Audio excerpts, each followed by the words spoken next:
Good afternoon, everybody. Welcome back to the Celtic Way YouTube and Facebook page. My name is Ryan McGinley. Today I'm delighted to be joined by Tony Haggerty. And we're at Hampden, it's Celtic versus Rangers, Glasgow Derby, Premier Sports Cup semi-final. Tony, how are you feeling? Quite literally under the lights, Ryan. You can see the glare there from the lights. Yeah, I can't wait for this. Really looking forward to it. I think there's a spring in the step with the Celtic supporters. Martin O'Neill, Sean Maloney and Matt Fleury got a good result midweek. Let's bring it on and see what happens today. Yeah, absolutely. Before we start with today's video and talk about the team news, I want to say a big shout out to Simply Furniture who sponsor this video. They're located in Hillington, Glasgow, and they are an independent brand dedicated to bringing luxury and contemporary style into homes across the UK. With over a decade of experience in furniture retail, they meticulously source only the finest pieces, curated for quality, comfort and timeless design. From elegant sofas to statement dining sets, their hand-picked collections offer exceptional value without ever compromising on style. Their dedicated team ensures your furniture is delivered with care right to your doorstep. And if you want to see the beauty up close, visit their stunning showroom and mention the Celtic Way for a special in-store discount. And all of their links are in the description below this video. Here is the team news for Celtic versus Rangers. We've got Kasper Schmeichel in goals, a back four of Anthony Ralston, Austin Trusty, Liam Scales and Marcelo Sirachi. Callum McGregor, the captain's joined by Arne Engels and Benjamin Nygren in the midfield. Johnny Kenny leads the line, supported on the left by Sebastian Tenetke and Daisen Maeda. If I could just bring up the subs as well. The subs for this game are Sinisalo, Balikwisha, Yang, McCowan, Osmond, Hattati, Murray, Forrest and Tierney. First of all, Tony, what's your thoughts on that team? One change from midweek. James Forrest drops out, Daisen Maeda comes in. I think the Celtic supporters would be relatively happy with that. Daisen Maeda's got form at Hampden, especially against Rangers in the League Cup. Scored a wonderful goal in the final last year, didn't he? But yeah, I think the Celtic supporters will be delighted with that. There's lots of continuity there. As I say, just the one change, and it's probably a change you would have made. Myself and John spoke about that, and they thought maybe James Forrest would start and Daisen Maeda would come in at the expense of Johnny Kenny, but he's clearly listened to your old dad here, Ryan, and went with the yellow jersey. He scored two in midweek, and I think Johnny Kenny's a big stage for Johnny Kenny to see if he can score against Rangers in a major domestic semi-final. Yeah, Kieran Tierney out of the team, Marcelo Sirachi after a great game during the week against Falkirk, bombing down that left wing or the left hand side. He was more like a winger in some of the points than a defender. But you happy to see him in the starting lineup once again?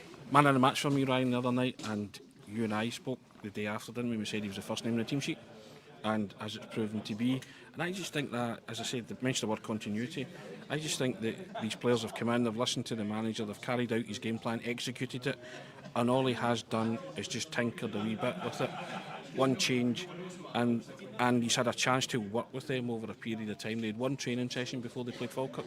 They've now had a few days, and I think everybody will be well prepped and well drilled, and they'll know, everybody out there will know their job, right? Yeah. What are you expecting today? Because it's a semi-final, but it's also a Glasgow derby, and it's at Hampden as well, 50-50 split. What are you expecting at the National Stadium today from both sides? Two teams need a result for vastly different reasons, Ryan. They're both in a state of managerial flux at the minute. Rangers having just appointed Danny Rowe, got a wee bonus the other night by going to Easter Road and winning. Great result for them. Doesn't matter how you do it, Ryan, you've got to win football matches. And as I say, Celtic got the tonic with Martin O'Neill coming in and getting a result. So, but Celtic can't allow it to go to 5, Ryan, without a win against Rangers. Their last meaningful victory came at this competition, the final last season, on penalties. Despite Celtic trying their best to throw it away, they got there in the end. So I think it's imperative that Celtic stop the rut that they're currently in against Rangers, Ryan, and win this match by hook or by crook. And as I say, they'll be prepped. Yeah, just bringing the team up for a second once again. Go through it again to people who are just joining us. Schmeichel, Ralston, Trusty, Scales and Sirachi. In defence, the midfield is McGregor, Engels and Nygren. In the front three is Johnny Kenny. On the left is Tenete, and on the right, Daisen Maeda supporting Johnny Kenny through the middle. Who's going to be the match winner for Celtic today, if that is to be the case and Celtic are to get through to the final? They would meet St Mirren if in the final if they were to get there. A great result yesterday for St Mirren against Motherwell. Who's going to be the match winner for Celtic today if they are to win this Glasgow derby against Rangers, Tony? Sometimes these games throw up unlikely heroes, Ryan. You know, I can see Marcelo Saracchi fancying it and hitting a screamer today, something like that, possibly. But me and you spoke, or sorry, you and I spoke when we were sitting at the table and we talked about Benjamin Negrin's use of space and that spatial awareness and exploiting any space. And he gets into those positions, Ryan. Wouldn't surprise Benjamin Negrin got on the score sheet because, you know, Hampden is a very expansive area of green and he can flit in and out and he can go undetected, and that's hard to mark. And I'm sure the manager will have stressed that to him. If you get within range and you get in that position, you'll have to be clinical. Yeah, he's Celtic's top goal scorer this season, Benjamin Negrin. Although I'd probably say that his whole game isn't there at Celtic as of yet. He's still to put on a real show and show all of his repertoire. But at the same time, he's getting on the score sheet. He's scoring big goals for Celtic. He scored against Sturm Graz, scored against Falkirk during the week as well. He scores all different sorts of goals. He's a good header of the ball, getting an assist as well against Falkirk. He's an important player for Celtic today, and a team that's been struggling for goals as of late. Yes, they scored 4 against Falkirk during the week, but we're expecting a tougher opposition today, of course. He's got to get on the score sheet, and he's got to be one of the talismen for Celtic today. I think if you're looking at Rangers, their back line is where it can be got at, and I think Celtic have to exploit that, which is probably why Maida's played for his pace. Tunekti's starting to show signs of increasingly coming onto a game, took his goal tremendously the other night. Wonderful executed pass by Luke McCowan. That's the kind of football I want to see from Celtic today, Ryan. See that pass through the defence, the defence splitters, and as I say, exploit the space. And you have guys who can exploit that space, even, and I include Callum McGregor in that. Mm-hmm. And I'm looking for Engels to be a kind of architect today, you know, control the traffic, mm-hmm. and play those kind of, you know, those defence splitters through the lines, as people like to call it. Yeah. You know, and the likes of Tunekti, Johnny Kenny, and Izamida to profit from that. And I'm just hoping that likes of Johnny Kenny, his confidence must be sky high. So if a chance comes, go and ingratiate yourself to the Celtic supporters even further by making yourself a hero, Ryan. On a day like today, people will remember you for all time. Yeah, I think that it's fair to say that this is the biggest game of Johnny Kenny's career. Every game it seems that he's starting at the moment seems to be that next big game of his career. But it doesn't get much bigger than this. A Glasgow Derby semi-final in the League Cup against Rangers. Real opportunity with Kelechi Iheanacho still being out injured. The striking options are looking a little bit bare at the moment. Everybody knows about that. We'll probably speak more about that in January, hopefully when a new manager comes in as well. But for Johnny Kenny, what an opportunity it is today. And 2 goals against Falkirk last time out. He's got to be confident heading into this game. And he's got to make something happen through the middle for Celtic. How do you feel if you're Johnny Kenny today? What a vote of confidence that is, Ryan. Because the smart money was on James Forrest keep his place, Izamida coming in for him. Lots of people were, you know, forecasting that. I think John forecast that, and he's predicted 11. But the manager said, no, I'm going to stick faith with you because you did the job that I asked you to the other night, and he scored 2 great striker goals, Ryan. Should have had a hat-trick. A wee bit more composure. And I think that's what Martin O'Neill will be saying to him. See if you get a chance like that. Don't do that. Do what you did for your initial 2 goals. And because he tried to burst the net the last time when Seafield had hit it low, because the pace and the power was on that shot, Ryan. He was just wayward and off target. But again, that's a nitpick. But I'm sure Martin O'Neill would have said to him after that Falkirk game, prepare yourself for Sunday because you're playing. See if you're a good manager, that's what you do. Johnny Kenny goes out, chest puffed out, you know, his head held high, determined to score his most meaningful goal for Celtic yet. And as you say, the biggest game of his career. And I think that's sound management, Ryan. I said all week that the manager's been at it, playing the 73-year-old card. And, you know, this is a shrewd manager who, beneath that, you know, the exterior lies the interior of a ferociously competitive man. And he will be, as I say, these guys will be prepped to within an inch of their life. Everybody will know what they're doing. And I think the Celtic support, that's what's given the Celtic supporters that confidence, because they feel safe in the manager and his instructions and his game plan. There's no guarantee they'll win the match, but I think they feel more confident and safer than they had done had this been a Brendan Rodgers team going into this match. And that's no slight on Brendan Rodgers, it's just the way the team had been playing prior to these games coming up. Yeah, just bringing up the subs once again in terms of players that maybe Celtic could rely on coming off the bench today. I'll just read them out again. Sinisalo, Balikwisha, Yang, McCowan, Osmond, Hatate, Murray, Forrest and Tierney. there's a lot of appearances between quite a few of those players. You look at Tierney, you know, he had his first spell at Celtic, he's back. James Forrest, who spoke to the media ahead of this game, he's always somebody that you can rely on coming off the bench to make an impact. Luke McCowan, he's been there before with Celtic. Hatate, who's done it at this ground before against Rangers. I seem to remember in 2023, I believe it was the League Cup final. He was absolutely tremendous, got 2 assists in that game, and certainly in the first half, completely ran the show. These are players that Celtic can rely on to come off the bench, and even though that maybe there's not as much firepower there, you know, Callum Osmond just made his senior debut, not just his debut for Celtic, but his senior debut. But what an opportunity for these players coming off the bench, if the game is tight, to make themselves a hero. You mentioned the tried and tested guys there that we know everything about them and what they can provide. You just touched them briefly there, but Callum Osmond, I liked what Callum Osmond brought the other night. And again, that breeds confidence. And the manager will say to him, if he's to play a part today, go and make an impact. And again, these games throw up like unlikely heroes, Ryan. So if Callum Osmond gets a chance, I'm looking at him to say, right, go and make that name for yourself that you're desperate to do at a club like Celtic. If you get another chance to, you know, play another first team game or get valuable first team minutes, make them count. Because we know what the rest of the Luke McCowan, Rio Hatate, you know, Balakwisha as well. But Balakwisha's had a few good moments of late. So I think you look at that team and you're saying, yep, yeah, I agree with the manager's selections there. You know, I don't think there's anything that you would change there, is there?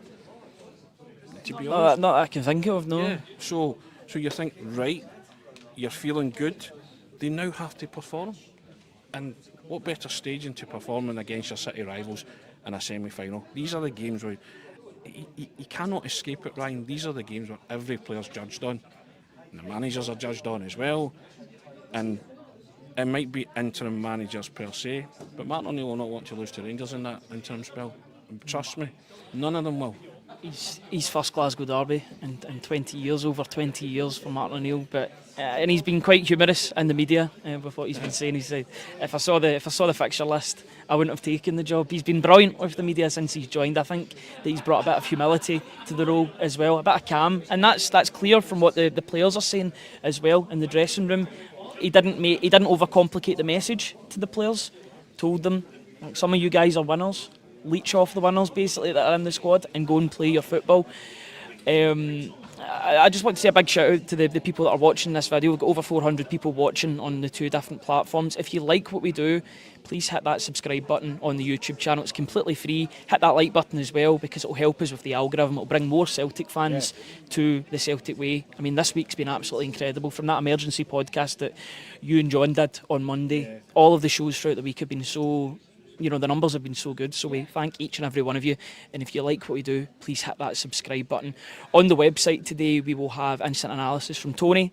We'll have player ratings from myself as well. We'll have Q&A from the full post-match press conference from Martin O'Neill, win, lose or draw. We'll also be speaking to some of the players in the mix zone. Hopefully I can bring you some audio and some video from that as well, up close and personal with the Celtic players. Fingers crossed they're talking about a win, but you know what it's like. It's a pressure-filled game. Everybody, get your predicted score lines in the comments, and I'll try and bring up as many as we can. Tony, how do you see this game going today? You mentioned the manager bringing humility and humour. That's been the buzzword since that interim management team came in. Martin O'Neill, Sean Maloney, Mark Thorne. Seems to be a lot of smiling. Seems to be smiles on the faces of the Celtic players again. I'm not saying they were unhappy under Brendan Rodgers, but there was something not going right, which ended up with Brendan Rodgers resigning and the management team that you have in place just now. But, you know, the smiles returned, Ryan, and Martin O'Neill's been a big part of that, right? That humorous thing. And I'd say, he's at it. Right? He just knows, he's so wise, he's so knowledgeable. And he has a persona with us now, Melo Martin. But believe me, you know, these guys will be getting Martin O'Neill 2.0. And those who were around the first time, you don't need telling. He was a wonderful football manager for this club. Again, it's no guarantee of success, but you will be prepared to represent yourself in the best possible way and shape today. And if it doesn't happen, then fine, because it's a one-off match against our City rivals, and we all know how these games can go. But yeah, I look at that team, strongest possible team that we can field. I look at some of the substitutes who can come on and make an impact. and you've only had a small chance, a small window and period to work with them. But you'll see a marked difference today in that Celtic team. I want them to come out the blocks and really go for it. And and if it's not to be, it's not to be, and that's fine. And I think the Celtic supporters can handle that. But I think what they do know is that there will be no stone left unturned, and every sinew of energy, as he said, every ounce of energy, he'll be transmitting that to the players to give that today. And they've got a high chance of success, I think, Ryan. Can I get a scoreline prediction from you? You can indeed, Ryan. I'm going to go 2-1 Celtic. I think any win by any means necessary. It's a cup game at the end of the day, and it's so important that Celtic win. I'll try and bring up as many of these predictions as possible. As always, we get so many people coming into the comments section. It's incredible. I think we were in the 90s in comments. Feels like the 2000s with Celtic in the 90s with the comments. Natalie McMullen 4-0 to the boys. Ian Roy says 3-2 to us. Simon Duddy says if we score first it'll be 4-0 to Celtic. Des Harkin 3-1 to Celtic. Karma says 5-0 to Celtic. Mary Moyne says a win will do. I think a lot of people are feeling the same. Dennis Jameson 3-1 to Celtic. Ian Roy coming back in 6-2 would be sweet. We've had that scoreline before in terms of his first game. And for those who like a flutter, I think it's somewhere between 125 and 150 to 1. That if you do gamble responsibly, it's tempting, isn't it? Just for the kind of historical factor. For the nostalgia factor, yeah. Exactly, but I don't think I say nostalgia was free. I didn't think it'd be anything like that back in 2000 when it happened. And I covered that. That was the first Celtic Rangers game I ever covered as a journalist. And still, like Martin O'Neill, didn't enjoy it till I think Sutton scored the last one to make it 6-2. I thought Celtic would win it then. But you were talking there as well. I think you're right. Martin O'Neill's kept it very simple. Footballers love simple messages. They don't like it being overcomplicated. And I've mentioned this a couple of times in the podcast before. My father was a football manager, and he's got a wonderful expression, which I always kind of say when you're talking about stuff like this. Do not attempt to put 4-gallon in 2-gallon heads. Right? So he's always said, don't overcomplicate it. Don't fill them with so much information with their heads bursting. And I think Martin O'Neill has come in and he's just like, right, you guys are winners. Football's a simple game. See if we do this, this and this, a high chance of success, a high degree of success. And so I think that's what he has. He's attempted to do this week. Do not overcomplicate it. Do not make it all about instruction and information overload, that 4-gallon, 2-gallon thing. Fine. This is what we do. This is our game plan. This is how we're going to approach it. Over to you now. Absolutely. Before we go off, guys, I'll just bring up the team news once again to those that may be joining later on in the show. So the defence goes as follows. It's Kasper Schmeichel in goals, a back four of Anthony Ralston, Austin Trusty, Liam Scales and Marcelo Sirachi. The midfield three is Callum McGregor, the captain, joined by Arne Engels and Benjamin Nygren, and then a front three of Johnny Kenny through the middle, Sebastian Tenetke on the left and Daisen Maeda on the right. The subs very quickly are Voyami Sinisalo, Michel Ange Balikwisha, Hyun Jun Yang, Luke McCowan, Callum Osmond, Rio Hatate, Dane Murray, James Forrest and Kieran Tierney. That's what time are we at? It's 49 minutes until kick-off. It's getting closer and closer. It's always a big game. It doesn't matter what sort of form the two teams go in. When it's Celtic Rangers, when it's a Glasgow derby, it's always that. It's the fixture, isn't it? Regardless of where they are, both in the league and in their form, it's always that game. And the fact that it's a cup tie, 50-50. That's maybe the last question that I'll pose to you. What you expect the atmosphere to be like today? Of course, the fact that the Green Brigade, the boys and the Union Bears all won't be at the game. What sort of atmosphere are you expecting? It's over to the Celtic supporters to provide the atmosphere, and Rangers supporters for that matter. But Hampden traditionally can be flat, can't it? But I think if it's the song, isn't it, Ryan? If they play for us, they'll sing for you. So I think the onus is on the players to provide that spectacle, and the fans will rise to that. It can be sometimes a damp squib, Hampden, devoid of atmosphere, and it'll be certainly you're missing vital component parts, contributory factors to that atmosphere. But players make the atmosphere, Ryan. Their performance. That's how, and the Celtic supporters will rise in unison to that. If Martin O'Neill, Mark Fotheringham, and Sean Maloney have got or are getting a tune out of these guys today, and that's another interesting dynamic about this football match. But you know it's a big game because from the minute you wake up on a day like this, your nerves are shot, they're jangled. You try and be as professional as possible. We're in a wonderful position where we can broadcast this to you. Pre and post match podcasts, we get to watch it in privileged position that we do, but you never take it for granted. These kind of occasions, you savour them or you try to, but they're only good when you win. Of course. When you look back and you say, I was there, and you get a lot more satisfaction because you worked at it and you thought, I was there on that occasion, and but it's a privileged position that we're in. You never lose sight of that. But from the moment you woke up this morning, it's always different. It's different to any other game that you work as a journalist, isn't it? Well, it is for me. Yeah, absolutely. It's Glasgow Derby, at the end of the day, biggest fixture in the Scottish footballing calendar. It's always the one that you look out for. And when there's more added as well, like the League Cup and the Scottish Cup, there's even more of an emphasis on the fixture, the 50-50 split as well. That's going to be quite incredible to witness today. Thank you so much to each and every one of you for joining us. Once again, I'd just like to say, if you like what we do, please hit that subscribe button. We've got daily videos coming out all about Celtic. We've got the morning briefings, post-match show, pre-match show, different things coming out, interviews as well. So subscribe to us and you'll be notified when they go live, both pre-recorded videos and post-match videos as well, and live videos, of course. Once again, a massive thank you to It's Simply Furniture for sponsoring this video and all the videos that we do. We really do appreciate it. All of their links are in the description below this video, and if you mention the Celtic Way at their Hillington showroom, then you'll get a special discount on us and on them as well. So thank you to them. Thank you to each and every one of you for joining us. Tony, thank you for joining me. Enjoy the game wherever you're watching it, and we'll be back after the match to discuss all things Celtic Rangers in the Premier Sports Cup semi-final. We'll see you then. Cheers, guys.